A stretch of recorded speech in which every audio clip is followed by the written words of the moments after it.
dun, dun, dun. People, can you believe it? Sam is still trying to claim that Savage Garden have got more hits than ABBA. That is true. I would happily stand by. They have like 10 songs that deserve to be like number ones around the world, respected in all of pop music history.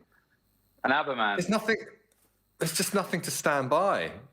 You're standing there lonely as the stream of facts coasts past you. We don't like data. We're in the fake news era, Mark. And I'm going to follow my hero Trump's legacy and say, fake news. Imagine how screwed you'd have been, Sam, if you lived in an era where people actually paid attention to facts precisely. 2022, let's go, baby. Right. How are you feeling about doing a nomp when it's not -2? It feels nice, good. isn't it? I feel I've got my little homage T-shirts to Mim, though. So we have got the Mim rep in every No Music podcast. Nathaniel is not secretly sponsoring us, I promise. Or if he does, he needs to stop being secret about it. But yeah, first remote No Music podcast. We're warm. We have daylight. Our eyes are looking beautiful, even though I definitely need to put some moisturizer on it. Yeah, man, excited. Since we last did one, we haven't done one of these since last year, technically. So yeah, we've got a lot to talk about, lots of exciting things. But so far, you've been really good at giving like a little introduction overview in the past few months. So I'm going to hand it over to you, Mark. What we're talking about on this show? Savage Garden versus ABBA. And Sam's coffee consumption, you know, the classics. Well, we're going to do our main areas again, aren't we? At the end of the show, we're going to talk about Nottingham. And before that, it's just going to classic focus on things that could be helpful to musicians at the start of their career. And there's going to be two main areas, one led by you, which is the socials. We'll play a game of TikTok bingo, which is where we see how many seconds can Sam go before he first mentions TikTok. The current odds are somewhere between 7 and 7.3. And then we'll hand over to me and I'll talk about the NFT, Web3, DeFi, crypto, Bitcoin, disco verse. Sounds sexy. And we'll talk about Nottingham. Most importantly, we will talk about... That's the bit I said we'll do that last. I said that we'll do that last. You're not listening, Sam. Mark. I'm sorry. I'm too distracted by how beautiful your eyes look today. And, no attention to facts and not listening. No change. Beautiful eyes. New year, new location. Still the same classic Naherney traits. So into the latest in the world of socials. And in the world. What's going on?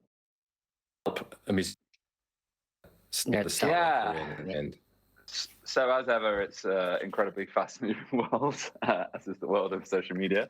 And yeah, we haven't done one of these, or at least released one of these in 2 months. So there's quite a lot. So I've tried to look at what I think are the key new features, some of the artists that have been successful over the past few months, what can learn from them, what is beneficial to musicians at the start of their career. And there's a few things I want to focus on.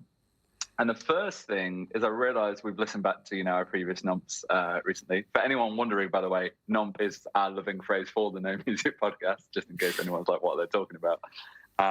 And yeah, I realized that I've obviously talked about TikTok a lot, but you could almost listen to my bits on TikTok on the past few shows, and you could at least think, oh, he's saying don't put any time, energy, or effort into the other social platforms. Don't worry about Instagram. Don't worry about Twitter.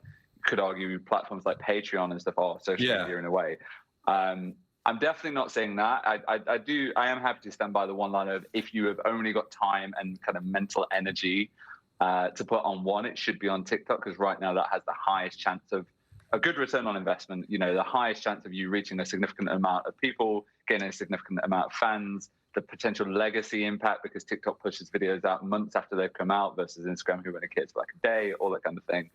So I definitely do still stand by that. Like, if you're like, guys, I've only got like 1 hour a week to put on socials, do focus on TikTok, definitely do. But assuming you're kind of in that classic position that I think a lot of musicians are, where they have a love-hate relationship with social media, but they understand it's a powerful tool, and if they can find the things they enjoy, they're willing to put the love and the time and the effort required into it. So yeah, the point that I was getting to is I want to talk about not just TikTok. We are going to have a few games of TikTok bingo, as you said. There's definitely going to be a lot of mentions of TikTok. But I wanted to talk specifically about Instagram, with an honorary mention to the other kind of key social media platforms. Just in terms of the phrase content days, we kind of acknowledged this in the last month very, very briefly towards the end. And that was in the context of at the start of your career when you're not making much money from your music, or you just might not have much money full stop. You know, it can be quite significant to go, I'm going to spend a few £100 on a photo shoot, or I'm going to spend up to £1,000 on a music video. You know, that's a significant amount of money, especially if it's a passion project at the start. And so I've been saying this quite controversial one-liner recently of a musician at the start of their career should not be doing music videos. And it's not because I hate music videos. I actually love music videos, and I grew up watching music videos. Whoa. Are we going to discuss that later? Or am I right? We are going to, yeah.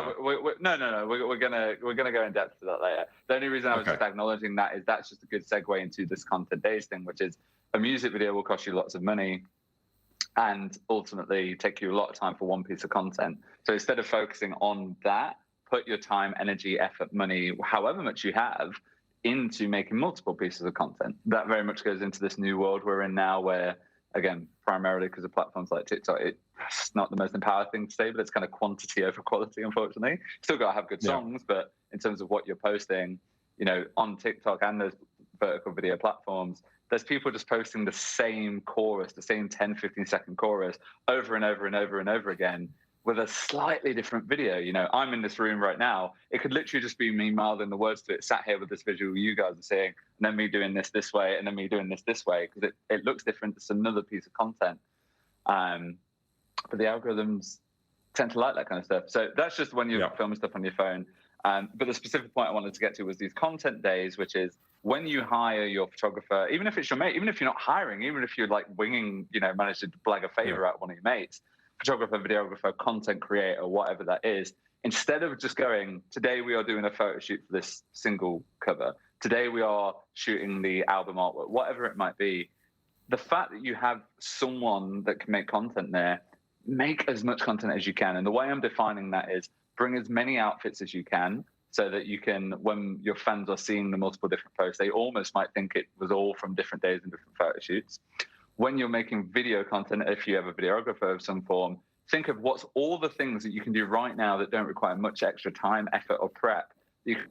Best example is a lot of the artists I work with when I'm doing my freelance stuff, if they're doing like a single release, you know, they'll have this very specific vision in mind of, I want to get this one visual for the release. I want to get this artwork done. I want to get a few social media shots. And maybe I want to get Spotify Canvas, for example, the little looping video on Spotify. A lot of artists want that now. So what I'm saying is, okay, we'll get all that, and that could take, I don't know, 3 hours maybe, but we've still got this extra time.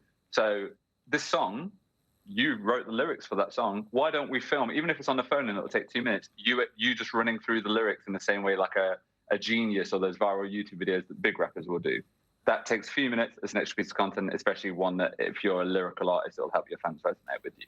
You know, acoustic performances, again, it's like live session vibe and get a full crew in and all that kind of thing.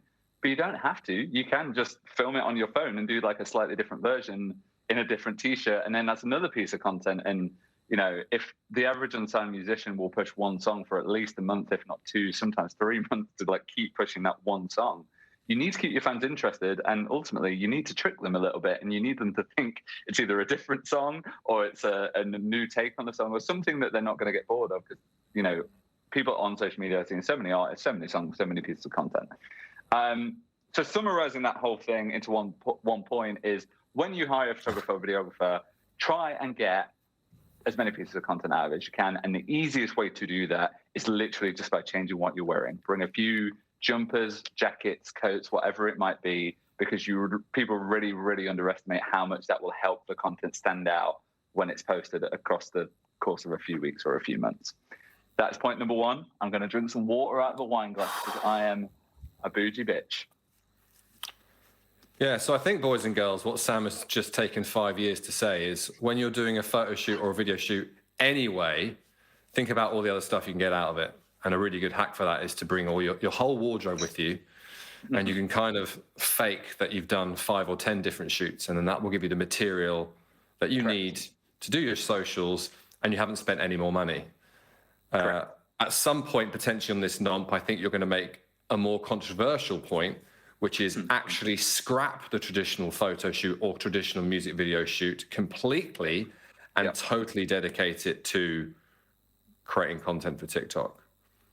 Yeah, I mean that's later. Is that later in the show? So to speak? That is later, although it has made me think of something which I thought was interesting, which is there's this post going super viral in kind of the let's call it the British music community, like British musicians, British music industry over the past few weeks, which is the musicians are not content creators argument. It's kind of come back to life of like music and content creators are separate.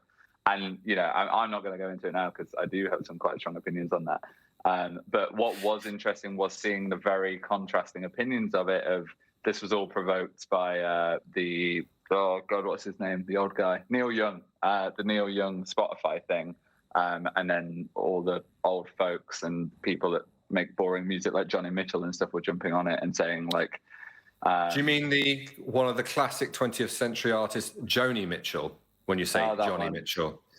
And anyone who's watched Love Actually, which should be everybody in Britain, and I know it is you, because underneath this wit, you're actually a soppy cow, she is one of the stars of Love Actually. The famous CD given to Emma Thompson. Yes. Yeah. See, people, I understand how Sam's brain works. Most people would just refer to her as an iconic artist of the 20th century, but with Sam, rom-com reference. Hugh Grant. Anyway. A hero for a reason. Anyway, what was the point? You were moaning about Neil Young and other iconic 20th century artists who have recently been in the news because they're not best pleased with the old Spotify. Yeah, Spotify being in the news and negative press, horror. Shocker, yeah. Anyway, let's move past that. So something in terms of a strategy, because one of the things I think we can... No, but you were going to make a point. You were going to say they're not content creators like that, and you haven't finished that point yet. Oh, I know. Well, my opinion on it is they are content creators and people just need to get over themselves. But it was just something, for an interesting perspective on it, if you search that up, if you search the phrase, musicians are not content creators, this was like a whole big discussion point. Topic. If we did a nonp last month, we probably would have covered it. Like, I just thought it was really interesting, and I think my point more is the musicians listening, I think genuinely might find some value in reading from both sides. In fact, what I'll do is there's this guy called Elijah. I can't remember his surname, but I'll link his Instagram down below in the description. He collated, basically, he did a big post about it that went semi-viral, and he collated lots of different opinions from people, but on both sides it was balanced. And nice. I just thought that was balanced really nice. Journalism. So what? I mean, let's not go too far down this tangent, but I think most musicians see themselves as creator of art of some sort. Correct. So people are saying that art is not content. There's something distinct about content, and there's something distinct about art. Correct. And I think a lot of musicians think it in that I make music for me, man. I don't make it for other people. It's just I also want to be a millionaire and be on a private jet with it. And I think the subtlety is, a musician is someone that makes music for music. A content creator is someone that makes music because they want to make a career out of it, basically, is the subtlety. So having music as a hobby, which is genuinely just for the fun, versus it's career. It's almost a contemporary version of the snobbiness between bands and boy bands, let's say. Correct. Boy bands are just making music to be famous. They're not real musicians. They don't have their own instruments. They're seeking something different. Correct. Okay, let's say that for the extras that look into this is almost the philosophy of music and art, and why do you do it? So in terms of one of the things I know that musicians value from this show is the kind of specific strategies and specific things that they can action when it comes to social media. So one that I do want to jump on, which is something I tell a lot of my TikTok clients, kind of in terms of the strategy type thing, and lots of like significant TikTok influencers have kind of shared the same strategy. Is we talk about the phrase you need to make it easy a lot on this show, and just more generally in terms of like make it as easy as possible for you to want to carry on doing the thing you thought was a good idea a month ago, because life is going to be busy. You don't sound like you're making it easy. You always sound like you're giving musicians loads of things to do. Well, this is my point, is like so the strategy is this. If you've got 100% of the pie of TikTok and what you're going to put your TikTok strategy into, is making it 75% series and 25% one-off stroke trends, which is obviously a big part of TikTok and these kind of platforms. So by series, that can be anything. That can be everything from, you putting the lyrics up to your songs, you doing this funny meme that is kind of an inside joke, whatever it might be, just literally the very definition of something you can repeat consistently over time. And especially obviously if one of them manages to go not even viral, just have some form of success, you will be able to replicate that. People will come to your profile because they found that video, and they'll be able to find more of it, which will ultimately bring them in, keep them invested, and that hopefully translates to your music. And I think that's one thing that a lot of musicians struggle with TikTok. And even the word viral is they'll hear the word and they'll be like, but I don't want to be viral. I just want to, we always talk about the different benchmarks for success, like playing bodega level venues all around the world. And some people are like, I don't want to be viral because I want to be able to walk down the street, blah, blah, blah. And TikTok can still be good for that. It's just like, what you are kind of in control of that stuff, not completely, but to some degree, the message that you communicate and the way you do it, you're still in control of that narrative. It's like if you're pretending to be Dua Lipa and living a lavish lifestyle and you happen to go viral, yeah, you've kind of set a precedent for yourself. But ultimately, it's just a tool to get you, your personality, your brand, and all these things that hopefully you've thought about as a musician. It's just your chance to get it out to people. So to the strategy, 75% series, 25% kind of trends one off. That 25% is still important, even though it's the lower number. That is how these platforms work, is you jump on the trends, you jump on the sounds, and the platform wants to push those trending topics out to the users. So make sure, and we'll talk about maybe the new trends momentarily, but the 75% series is just sit down and have a think of things that represent you as, if you're a band, as a band, DJ as DJ, you as a person, your music, all these things that like an agency would make you do in terms of like buzzwords. What are we really about now? What's our brand about? What's our music about? What's our personality about? And ultimately, once you've got those phrases and you've got those buzzwords, work out what things you can replicate off the back of it, whether it's, you're a really lyrical band, so you're going to come up with some form of content which is really centered around your lyrics all the time. So go on. I'm a bit confused what the hack here is. Is the hack that you've got someone from TikTok drunk at 4 a.m. and they've told you the dream proportion they're looking for and then will reward, which is this 75% series, 25% one-offs? Or is the hack a bit like it actually existed in radio? When you say series, it makes me think of a feature. And the beauty of a clever feature is it's the gift that keeps on giving, without having to constantly think of new ideas. So if someone's got a favorite radio show, they'll often have a favorite feature. And that feature could create content for 3, 4, or 5 years. Innuendo bingo, for example. Once Scott Mills had that idea, that just gave them great content for several years. So is that what you're saying the hack is? Put some time into thinking of I think features maybe a slightly more relatable word than series, or maybe I'm just a bit out of touch with the terminology that's been used on TikTok. I think it's a reoccurring thing that you do regularly.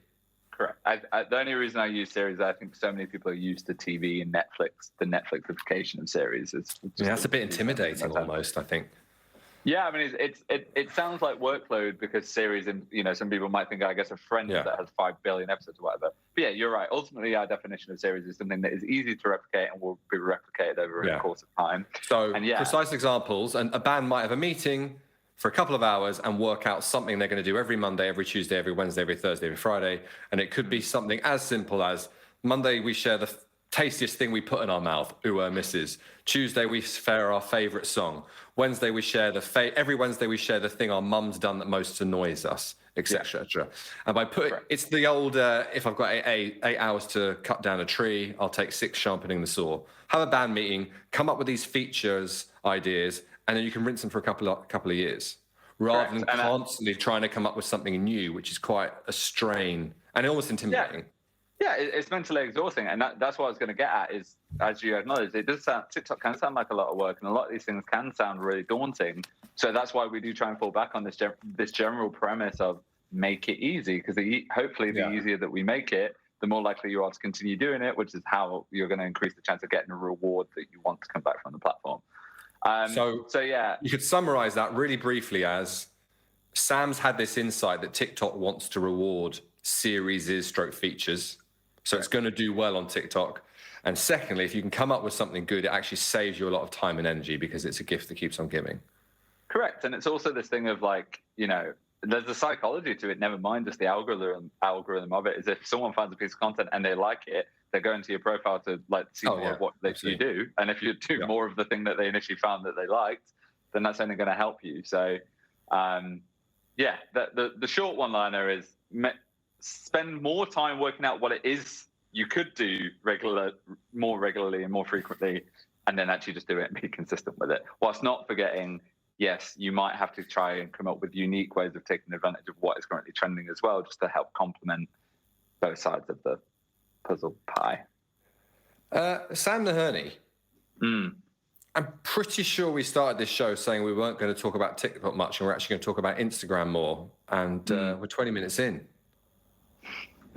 Yeah, well, a specific thing that I did want to bring up on Instagram is just they are now testing in America right now, which is normally where they trial everything. And assuming this gets through, that it will be passed out to the rest of the world, and I do expect this to happen.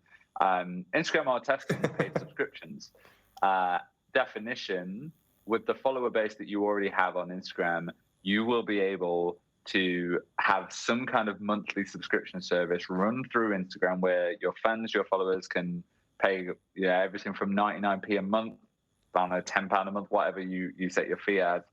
And that will give you as the creator, you as the musician, new tools that will put specific content out only to those people paying you. So you obviously reward them for supporting you. So that would mean for it. But where have we heard that before? Well, the reason this is so exciting, though, I think, is so many people, whether they've started Patreon and OnlyFans, whatever it might be, you still have to move them over to that platform. You have to fight an algorithm to then get that piece of content to say, leave this platform. Like, there's so many things in the way of it. So part of why this is so exciting is, as much as we bang on about TikTok so much, that's helping a lot of these artists at the start of their career grow on TikTok. They'll normally already have some kind of presence. Instagram's almost the new Facebook, in that you just expect people to be on it. It's where most people default to searching for an artist when they first find them, all that kind of stuff. So the reason I personally think this is really, really exciting is make it easy. We banged on about it a million times. Ultimately, if you think you have something exclusive that you could give away, whether it's behind the scenes type stuff, whether it's demos that you don't really want to release but you think the super fans might like, all these different things that people have done on stuff like Patreon and maybe even Bandcamp, all these things, you can now monetize them through the platform that most people are already spending the most amount of time building anyway. And then if all that other work that you've put into growing your Instagram works and something goes viral, you already have the ability to then turn that into monetizable content, because the button will be there. It will say subscribe or support or Patreon, probably not Patreon, whatever word it is, will be right there on the profile and make it easy. So I guess part of the reason I wanted to mention that, other than the fact I think that's an exciting way for musicians to make money on a platform they already have a decent follower base on normally, it's just kind of a reminder that I think Instagram, a lot of people are just like, oh, Instagram's so dead, Instagram's so done, why am I using Instagram? I think that's wrong. It still has obviously an incredible user base, and it definitely still has an incredible place for musicians. It's just, you need to, now that so many musicians are getting used to creating content for TikTok and all this other stuff, all these other platforms, you just have to treat them differently. And I think that's where the subtlety is coming. Everyone's like, oh, TikTok's the new thing over there. Whereas actually, no, it's just a different thing. We put our first TikTok advice video, best part of 2 years ago now. And one of the first things we actually say in that video is you've got to treat it as a different platform. You've got to use this as something to get numbers to then drive to your other platforms, whether it's Spotify, whether it's Instagram, yada, yada, yada. So yeah, I think Instagram are testing a lot of really exciting things right now. I think it is an exciting time for the platform. I don't think it's going anywhere. And I think as musicians, as long as you can get over the fact that your selfies won't always get as many likes as they might have done 2 years ago, there's still a lot of room for, getting people to listen to your music, to buy your t-shirts, to come to your gigs. Like, even just a few months ago, again, one of the best things I think we've shared value-wise on this month was Instagram now allowing you to put a direct link to anything in your Instagram story, something that people wanted for years. That came along. Most wanted feature, you called it. Yeah, and I do stand by that. There is now a way. So many people have built these follower bases on Instagram, but it was hard to get them to go to what they actually wanted them to do, which was to stream the song on Spotify or to buy the ticket to the gig. Yeah. Now, Instagram is making it easy. They are now saying, here, press this button, and boom. So I think what has happened is people got so sick of Instagram just at the time Instagram is finally, starting to introduce the features that will really help musicians. Or Instagram's realised it needs to try harder. Oh, yeah. Of course. No, that was totally... And up its game. Yeah, well, but I'm more just acknowledging direct, as if I'm talking to the musicians at the start of their career right now, is, if 12 months ago you were thinking fuck Instagram, essentially, don't. Like, you don't have to. So let's, believe it or not, pop fans, there are some humans, even organizations out there who actually pay Sam money to advise them on this stuff. I know. Mind-blowing, like taking hair advice from me. If, let's say, a 21, 22-year-old start their career, planning maybe the release of their debut single, unsigned, gets an hour with you for some advice, and the one-liner at the end is, which platforms should I spend time on, and how should I break down that time? So you might go 75% TikTok, 25% Insta. You might go 50% TikTok, 25% Insta, 25% YouTube. What would your rough suggestion right now be for how they should allocate their, let's call it resource. Let's say time and money. But no, it's a fair point. But actually, they could be quite different because correct. Yeah, there could be one that you spend a lot of time on and one that you spend money on. Yeah, that's almost where my mind was jumping. You can make a lot of really organic, authentic, great content for TikTok with very little money, just on your phone at home or in the studio, and vice versa. Really good performing Instagram content might cost you a few £100 for one of those photo shoots or those content days that we were talking about earlier on. So yeah, it probably is. Let's go 70% TikTok, 30% Instagram, or if I want to be really precise, like 70% TikTok, 25% Instagram, 5% for all the other ones, because you definitely should still at least be cross-posting stuff to, Twitter and Facebook. Are you counting Spotify in that mix, knowing the old what do you call it or not? Okay. No, I'm so purely amongst what everyone would call a social media platform, as opposed to the debatable ones. Yeah, Facebook, Twitter, Instagram, and TikTok are kind of the ones that I really see. And the paid for subscription services like Patreon and OnlyFans and stuff like that, which, jokes aside, I have seen quite a lot of musicians using, not for the thing that OnlyFans has got its name for, well, because OnlyFans are starting to push that genuinely as a platform for non-adult creators, let's call it. Okay. So for content, I can't remember the precise details, but if you Google OnlyFans Creator Fund, they were paying £5,000, £10,000, £15,000 payouts to musicians and to artists and painters and all that kind of stuff, non-sexual, just to post content on their platform and get paid by the people that actually subscribe as well. So let's re-emphasize that. OnlyFans were giving out free money, grants, just in the way like the Arts Council do, in a very deliberate attempt to encourage more musicians to use the platform and to get away from the area which they are associated with. And some might say they don't want to be associated with in the long term. Correct. Yeah, and so I'm pretty sure that fund is over now, but it's just that classic thing. Again, it's I do expect it to come back around because they are definitely because they've still got the same branding issues. Correct. Yeah. But yeah, specifically back to your question, have to spend resource. TikTok should still be the priority, just because, again, we don't know how long it's going to be before the algorithms and the paid for stuff comes in, just like most social platforms has. And all of a sudden there's a whole new platform that right now we don't understand, which we're all going to have to learn, and it will be good for a bit, and blah, blah, blah, blah, blah. We might talk about some of those in a bit. Exactly. Pre-sale. But yeah, right now, learn TikTok, watch videos. This is my favorite thing about TikTok is how easy it is to learn on TikTok, including learning about TikTok on TikTok, like Inception all round. But, I follow, and again, we've definitely referenced these we did a lot of this at the workshop, and I'm pretty sure we referenced them in I think it was the second to last month, like 3 or 4 people who post on TikTok videos of, do your own version of this and you will be rewarded by the algorithm and stuff like that. So yeah, it's an exciting time. I guess what I've had recently is a lot more empathy, going full Gary V, like a lot more empathy for musicians in terms of the mental capacity stuff. I don't get the complaining when it doesn't work, because that's just life, but I do get the empathy of like how much time it can, time and kind of brain power it can take to make this stuff. What? Yeah.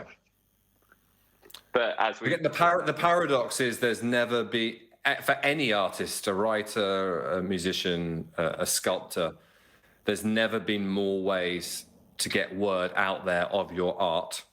Yeah. But it takes quite a lot of work. It does. It does. Whereas maybe in a previous era, you could get one article in a well-read magazine or one play on a well-listened to radio station and you were off. Yeah. But it was those things were gatekept, so they weren't very democratic. But if you got past the gatekeeper, the results were instantaneous. Whereas now we know of people who get a first play on Radio 1 and they get like 7 extra streams. Yeah. Which is mind-blowing. Crazy. Right, I think I've got a few more things that I do want to talk about, but I want to make sure we dedicate some time to your exciting world as well. So I am going to pass over to you for the latest updates in the cray crypto world. Well, one of the reasons we talk about your stuff first is because it's normally immediate and actionable.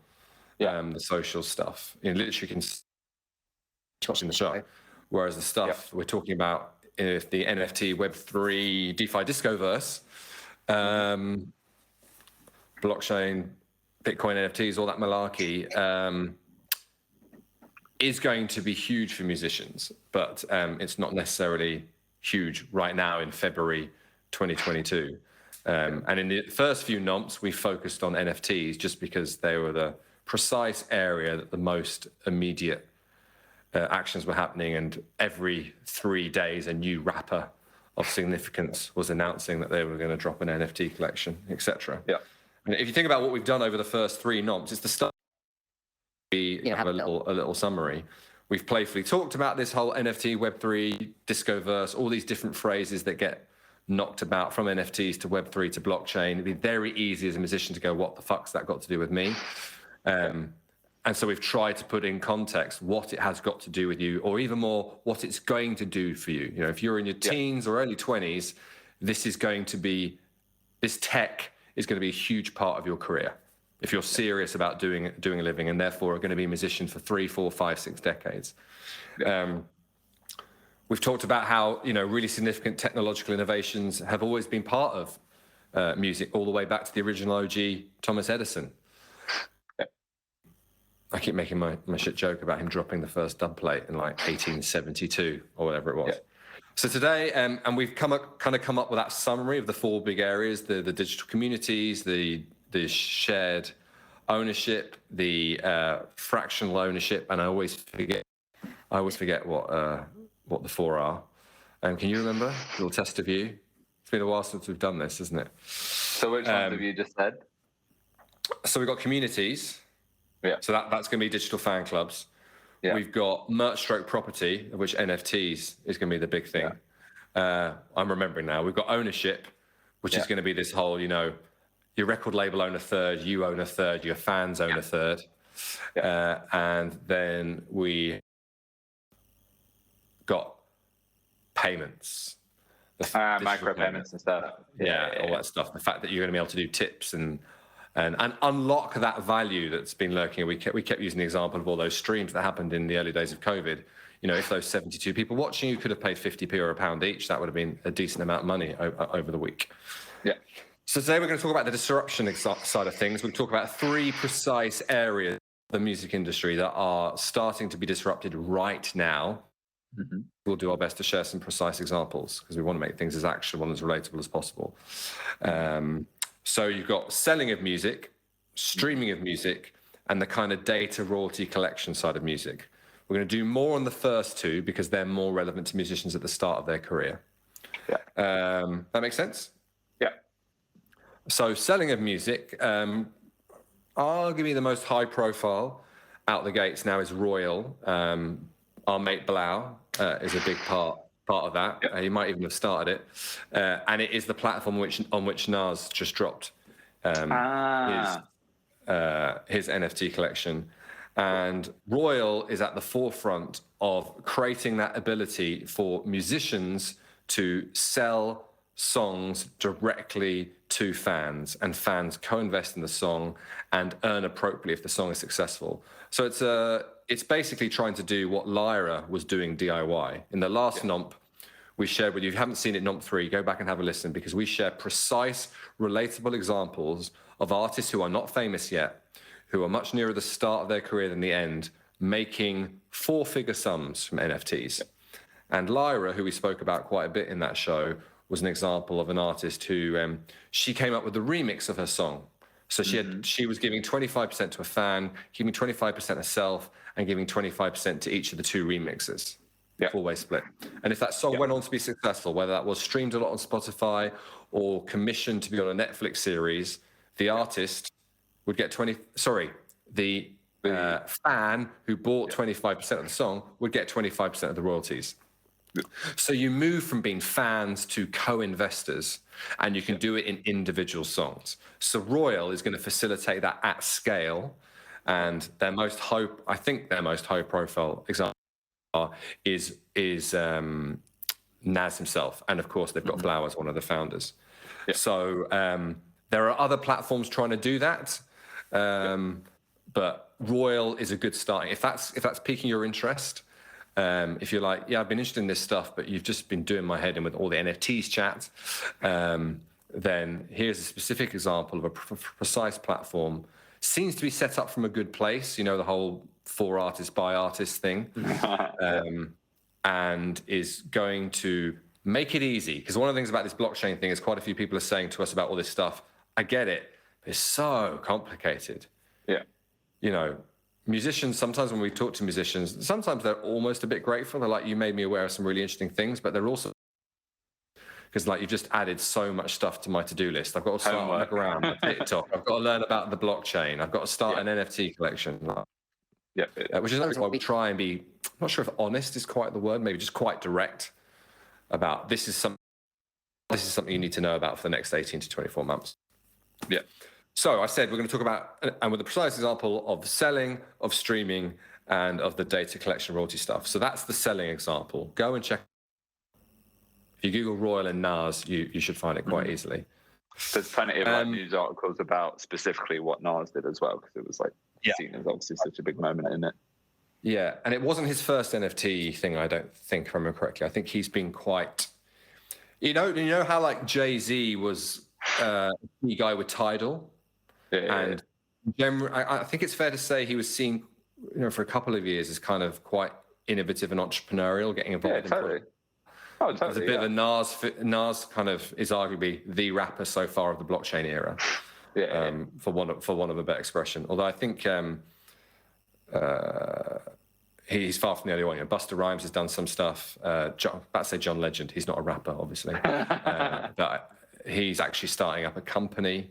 As opposed to just being involved with one. I mean, there's just so much going on. It's just absolutely crazy.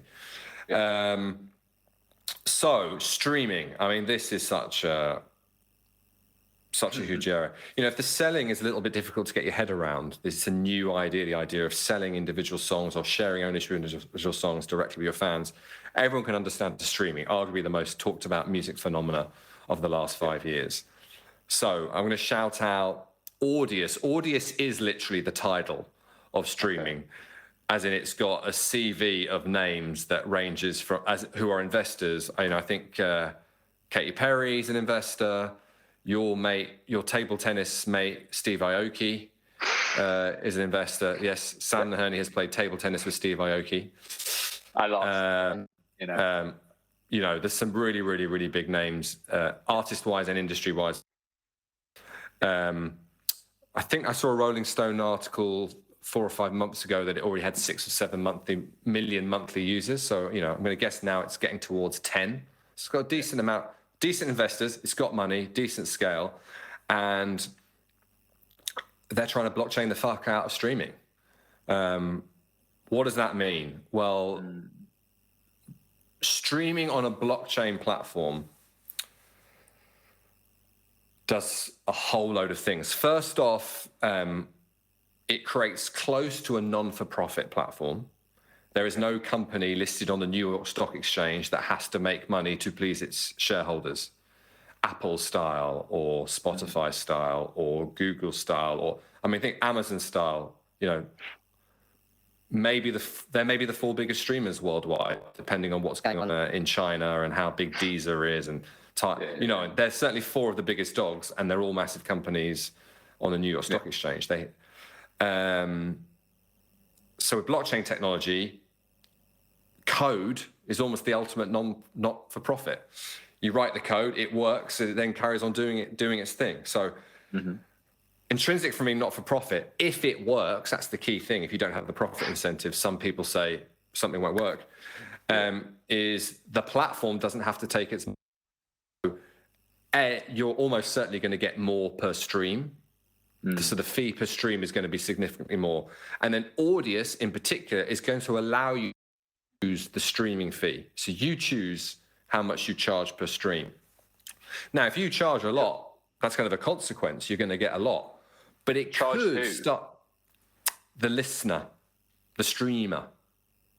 So their monthly membership will change depending on which artist they stream and how much they've chosen to charge per stream. Bear in mind, this is still evolving. What I think will happen is you'll almost kind of, as a streamer on this platform, but I sense this you know, will be how streaming on blockchain platforms work, is that the listener will get a monthly credit in return for the monthly fee they pay.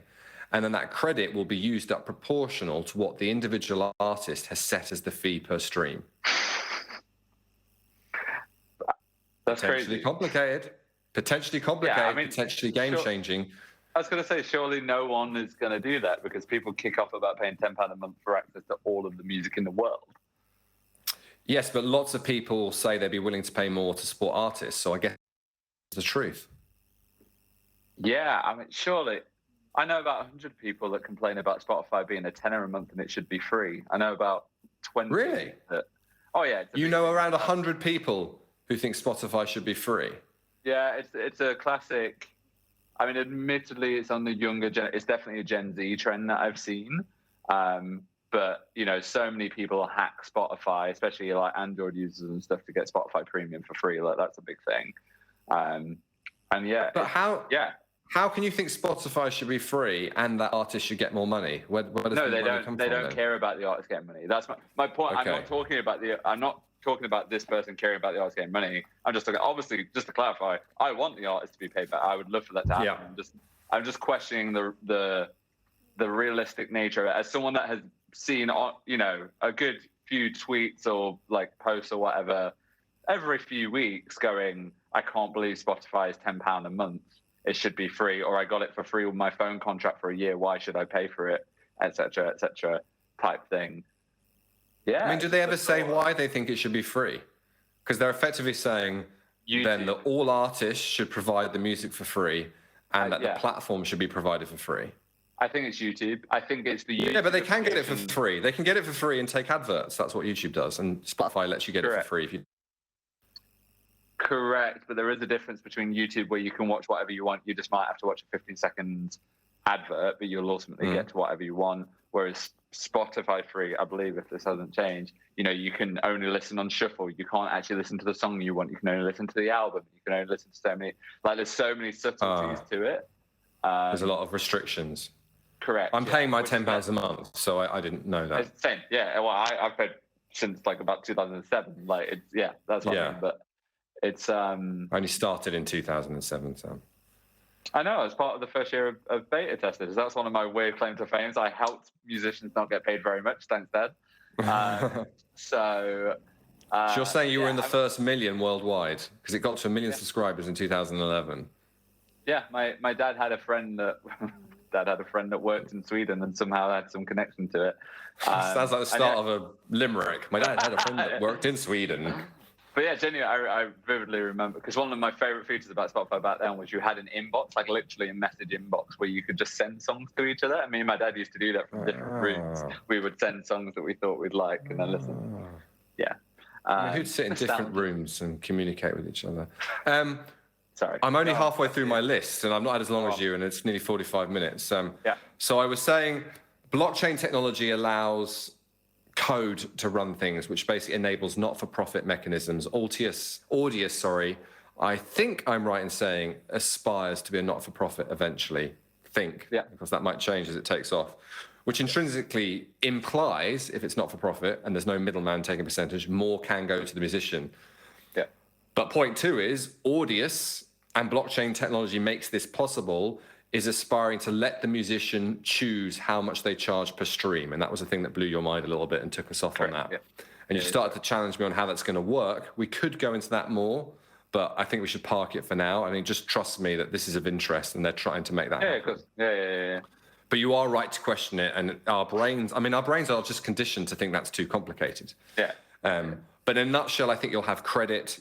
Any song under a certain amount will play automatically. And then if you press on a song that's got a really high fee on it, like maybe someone's done a Wu-Tang Clan of streaming and made it £100 to stream it once because they want to make it really special, it will tell you that. You won't be like a teenager who spent all their phone credit without realizing and goes, Mom, I've been downloading porn from Sweden without realizing and I've bankrupted our family. You know, that's not going to happen. Something based on what Another insight to your childhood.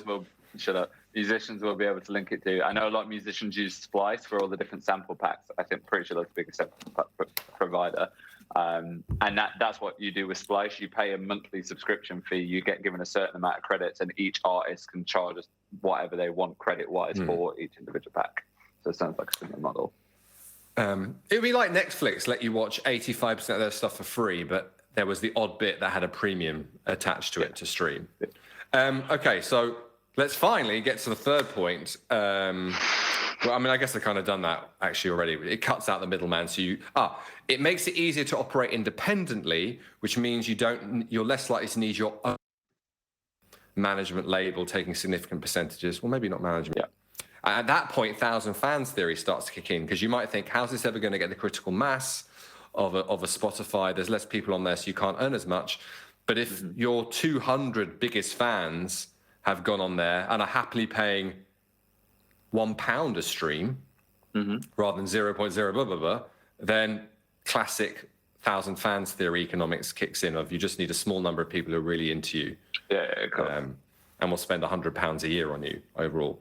And then, I mean, could be the biggest point of all, but it may be too much for this show. So I'll just try and quick overview is medium term. Audius is trying to do this, I believe, and blockchain technology generally facilitates it because it's so much better at keeping track and monitoring, etc., and doing it transparently and not being open to manipulation by a third party. It's create the opportunity for streaming to move from division of revenue based on plays to division of revenue based on users. Does that make sense? No. Okay, let's have a quick go. We're acknowledging non-listeners. We're going to might give up. Yeah. One of the biggest sources of controversy with artists on Spotify is that remuneration is based on plays, not users. Yeah. Let's use some clunky but simple numbers. Try that. If there's 10 billion a month on Spotify, and 1 billion of those streams are by Odell fans, Odell gets 10% of the money. Yeah. But let's 100 million users on Spotify, but only 5% of those users listen to Odell a lot, which is what makes the play number high. So in the first scenario, 10% of the money, 10% of the play. In the second scenario, Odell gets 5% of the money because 5% of the users have listened to her. They just happen to have listened to her a lot. Okay. Yeah. That model penalizes lesser known, smaller, unsigned artists. So the pay per play model benefits Dua Lipa's and Adele's. The pay per user model benefits the lesser known artists. Does that make sense? Or do we park? It does. I'm not. No, it totally. I think you've explained that really well. I'm just a bit. I've heard that sentiment before. I don't personally understand it that much. Just in the context of just get. Yes, intrinsically, musicians with large fan bases are going to get large numbers of streams, but that's just like, just get. Well, this is saying it slightly distorts. It slightly distorts in the favor of the big artist the impact of the size of their fan base. They are listening so many times. So it's not actually about, I mean, you could say it's a of your fan intensity. Exactly, yeah. Because your fan is listening more often to the song. You could say that. But the idea is actually it doesn't acknowledge fan base, it acknowledges fan intensity. And Spotify should, some would argue, be based on user play, not play. Yeah, I guess it's hard to get your head around, and I guess it's good that we're talking about 50 minutes. Where bye guys, I guess we probably lost you about 2 minutes ago. But I guess the key thing is if you're a bit of a music geek, and you know this, and it's been annoying you. You know, a lot of artists at the start of their career get less than 1,000 bothered about this. But you know, let's say an artist who's maybe won a Mercury Prize but never had a top 10, that kind of space. Yeah, cool. Yeah. Be really significant. But for the start of your career, I did say at the start of this point, medium term, blockchain-based streaming. Should I try and summarize the whole thing? It's quite a lot to go through. Go on. Blockchain technology in the context of streaming opens up really significant benefits. I hope we've summarized short and medium and long term. First one is blockchain technology allows you to operate close to not-for-profit, which means there's Apple Music taking a chunk. Secondly, it means you can choose the fee per stream. So it's your choice whether you want to keep it really small to encourage lots of listeners, or Wu-Tang it in the way they sold the one album for 2 million and maybe charge £1 for stream, accepting you'll get less. You can choose.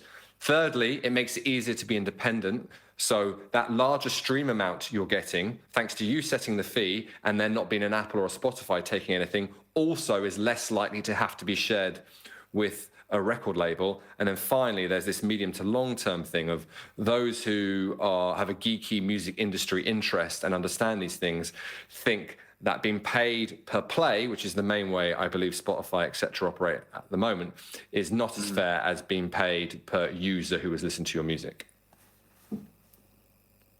Cool. I think that's a pretty fair summary. Happy days. Right, we've got... well, there was the third big area, I'm just going to acknowledge it. We focus on the two that we think are close to being immediately relevant to musicians at the start of their career. One being the selling direct-to-fan stuff. The streaming, we've talked about audience quite a lot. The third area in the NFT, Web3, DeFi, disco universe, taking advantage of blockchain, is the data collection, royalty collection. That whole, there's a pot of money in Ghana. There's a pot that I'm owed for when my song got played stuff, but it's not been collected and therefore not been paid.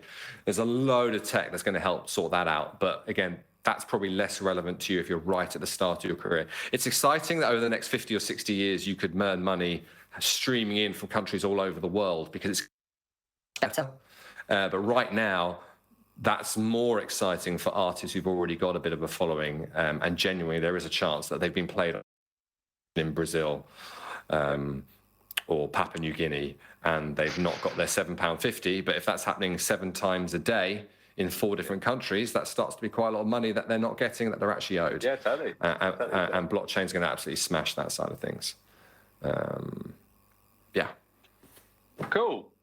Well, we've got 6 minutes left before this wonderful piece of Zoom technology cuts us off.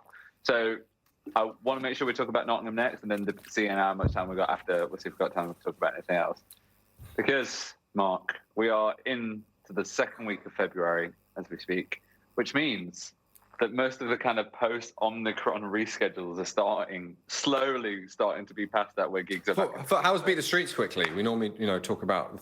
That was obviously the highlight of January with things being... True, yeah. I mean, well, it's just that my favourite thing about Beat the Streets, other than obviously getting to see lots of amazing Nottingham artists on some of the best stages in the city, it's just it starts the year off so well. You're seeing loads of artists back-to-back, and it's in January. It's so kind of surreal, but beautifully surreal. Yeah, man, it was great. I mean, it was just like, all the cheesy one-liners were true. Like, there's just a lot of good energy. You know, it almost feels, you can tell it is a charity event, as in it's got that kind of good vibe and good energy around it. Yeah. Church of the Cosmic School, I've got to shout out because that was just like magical on the Rock City main stage. Yeah, They're like, they are. They're just special. I don't know how to describe them. I'm like completely cosmic. Word. It's a good word for that band. Ethereal, cosmic, gospel, rock and roll. Go check them out, kids. On the blockchain. But yeah, man, they were just wow. And it's worth emphasizing how charity, the charity angle can be exploited almost by promoters sometimes, and actually they're giving 5% of the profits and stuff. Beat the Streets is all the money, all the tickets, all the bars, all the merch, everything. Yeah, so it's like tens of thousands of pounds. You'll be shocked to hear how many times different artists said that. Oh, well, you need to get drunk because it will go towards charity. I was donating. It's your duty to get drunk. Late. But clearly stand out of January, which January is normally quiet, and also got Omicron. We're slowly reopening. What you got your eye on in February in Knots? So I think acknowledging King of Niceness and School Tours, Mr. Rob Green has his first headline show in a very long time at the Bodega. If you've been seduced by his niceness or his songs, or you have a child that just talks very enthusiastically about a very nice man singing some very nice songs in their school in the past year. Rob, full bands at the Bodega, support from Tash Bird. That's the 18th, Friday the 18th of February. So that'll be really exciting. That whole weekend is actually like a Bodega Funhouse. I made a note. I think it's Bodega Funhouse. Bodega Funhouse. So the Thursday of that week, which is Thursday the 17th, Celestines are playing their headline Bodega show. It's a raucous indie fun rock and roll. I actually saw them at Beat the Streets, and they were great. They were on Rescue Rooms main stage for that, and like their fans are mental. Like in the best way, and like they've got such good songs, like really catchy, very good live, really good live. So Dev is a great frontman as well. Got to shout out Dev. So that's Thursday the 17th, Celestine's at Bodega. Friday the 18th, Rob Green doing his soul pop happiness thing at the Bodega, and then on the Saturday the 19th, Drew Thomas is doing his first headline show in Nottingham in a very long time as well at the Bodega. Funnily enough. So that's like a weekend of back-to-back Nottinghamness. Should shout out on the Monday the 21st, Roller Tomassi are back at Rescue Rooms. So that's going to be... Yeah, I heard that was coming. So that'll be a good rock and roll time. That'll be a lot of fun. And then there's quite a lot. The problem right now, and I imagine a lot of our listeners will experience this, is it's actually quite hard to tell from social media and gig listing websites what is still on. Because a lot of things. No rough trade shows, for example, in February. There's lots of in-stores, but not many local in-stores, like lots of significant national artists. But yeah, I mean, and obviously, to our listeners, like if we have missed like what you think is a significant Nottingham gig, let us know. Like we want to make sure we're across it. Yeah, because it is confusing in this Omicron era. Yeah, really, and it's just that type of thing. Understandably, some promoters are like, "This is postponed from this date, and then it was cancelled." Blah, blah, blah, blah, blah, blah. But with 1 minute and 10 seconds to go, I think we should probably start to wrap up. So from my end, just want to say, make sure if you haven't already, follow us on Instagram, because we are going to be putting out lots of different digestible strategies, clips on all of the social media things, plus lots of exciting new sessions, which we've already filmed, which I'm very excited to share with you guys with some incredible Nottingham artists, including one that threw up at 10 a.m. and we may have captured it on camera. Who knows? We'll find out. Slow motion action replay. Any final words, Marky Boy? You've got a whole 31 seconds. I'm looking forward to seeing your new TikTok channel, MC's Vomiting. MC's Vomiting. MC Vomit. That's definitely got a potential MC. MC Vomit. Yeah, let's get exclusive. Thanks for listening. We'll be back very soon. Lots of love. Bye.